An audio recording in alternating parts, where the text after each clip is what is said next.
जम्मू को कश्मीर से जोड़ने वाले आक ब्रिज के बाद अब आपको भारत के एक और महान निर्माण के बारे में बताते हैं। सुनने और देखने में ये चीजें जितनी साधारण दिखती हैं, असलियत में उतनी ही कठिन होती हैं। जो हवा दिल्ली में आपको सुख देती है, वो हवा हिमालय पर्वत श्रृंखला ट्रेन रोकनी पड़ती है। भारत को गर्व का मौका देने वाले इन निर्माण के लिए हमें क्या कीमत चुकानी पड़ती है, जानेंगे तो दंग रह जाएंगे।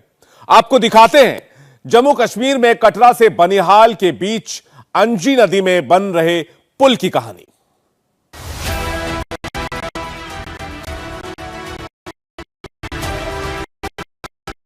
भारतीय रेलवे के सबसे पहले केबल आधारित पुल अंजी पुल पर हम इस वक्त मौजूद हैं और सबसे पहला इसलिए कह रहे हैं क्योंकि ऐसा केबल पुल आज तक भारतीय रेलवे ने नहीं बनाया है। हालांकि इससे पहले आपने मुंबई का वर्ली सीलिंग देखा होगा, इसके अलावा दिल्ली का सिग्नेचर ब्रिज देखा होगा। उसी की तर्ज पर अब भारतीय रेलवे ने एक केबल आधारित पुल बनाया है। सबसे पहले इस पुल की बात करें तो ये पुल कश्मीर को कन्याकुमारी से जोड़ने में काफी अहम भूमिका अदा करेगा, क्योंकि ऐसे रीजन जहां पर भारतीय रेल अब तक नहीं पहुंच पाई थी, जहां पर अब तक पटरियां नहीं बिछ पाई थी, भारतीय रेल में इतिहास रचने वाला ये ब्रिज कटरा और बनिहाल के बीच बना है। पुल की ऊंचाई 193 मीटर है, इसकी लंबाई 726 मीटर है। जो हिस्सा केबल पर टिका है वो 473.25 मीटर है। इस दूरी को साधने में कुल 96 केबल का इस्तेमाल किया गया है।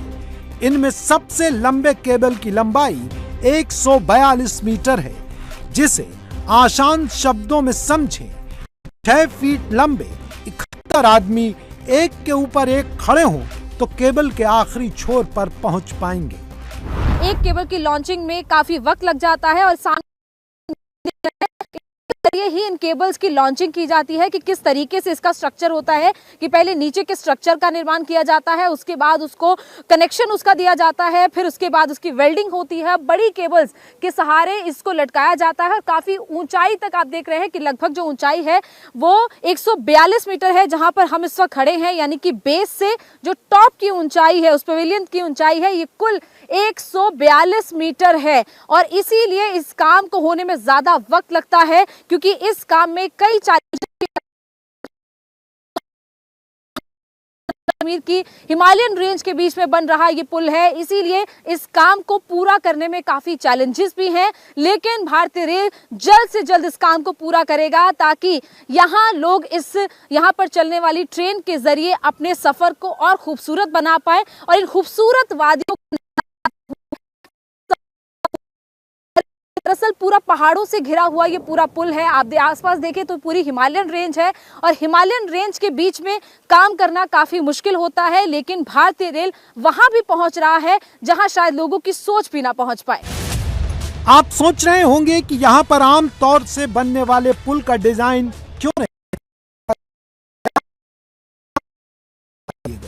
या फिर आर्च वाला ब्रिज ही बना देते। इतने तार और लोहे का इस्तेमाल करने की क्या जरूरत थी।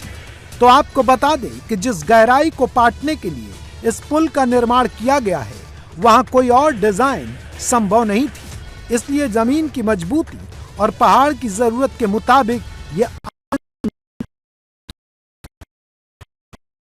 साल में ये रेलवे ब्रिज पूरा बनकर तैयार भी हो जाएगा।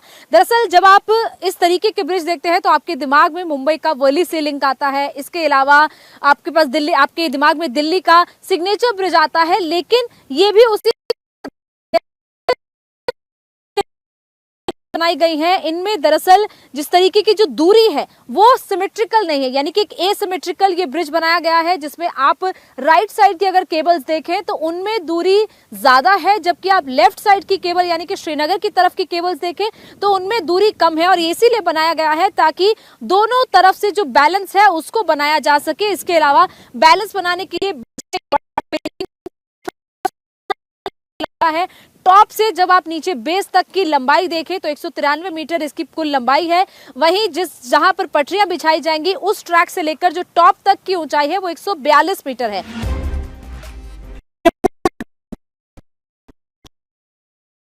गिर्द बनाया गया है। इसे टेक्निकल भाषा में पायलिन कहा जाता है। इसका निर्माण कितना मुश्किल है ये बात आपको तब समझ में आएगी जब आप इसके बनाने में लगे वक्त के बारे में जानेंगे।